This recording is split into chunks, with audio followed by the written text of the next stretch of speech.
Praise the Lord. இன்னைக்கு ஏசப்பா உங்களை பார்த்து சொல்கிற வார்த்தை என்ன அப்படின்னா, நீ கையிட்டு செய்யும் எல்லா காரியங்களிலும் உன்னை ஆசீர்வதிப்பார். ஆமீன். இதுதான் இன்னைக்கான வாக்குத்தத்த வசனம்.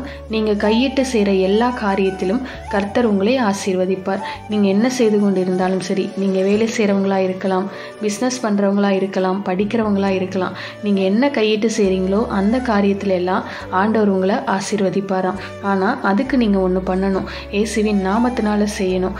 நீங்கள் இன்னைக்கு ஆசீர்வாதமாக இருக்கீங்க அப்படின்னா அதுக்கு உங்களோட திறமையோ உங்களோட பலமோ காரணம் இல்லை. அவரோட பலனும் அவரோட கிருபையும் தான். அதனால் எதை செய்தாலும் இயேசுவின் நாமத்தில் செய்யணும். உம்முடைய பலத்தினாலையும் உம்முடைய கிருபையினாலும் நான் செய்கிறதுனால என் கையின் பிரயாசத்தை நீங்கள் ஆசீர்வதிங்கன்னு சொல்லணும். நீங்கள் அப்படி சொல்லும்போது அந்த ஆசீர்வாதத்தை நிச்சயமாக காண்பீங்க. அப்படி சொல்கிறீங்களா? எங்கள் நல்ல தகப்பனே, நீர் எங்களை ஆசீர்வதிக்கிற தேவன். எங்களை ஆசீர்வதிப்பதற்காய் நீர் எங்கள் கூடவே இருக்கிறீங்கப்பா. நாங்கள் செய்ய போகிற வேலைகளில் எல்லாம் எங்களை ஆசீர்வதித்து மேன்மைப்படுத்தும்படியாய் இயேசுவின் நாமத்தில் ஜெபிக்கிறோம் பிதாவே. ஆமென். God bless you.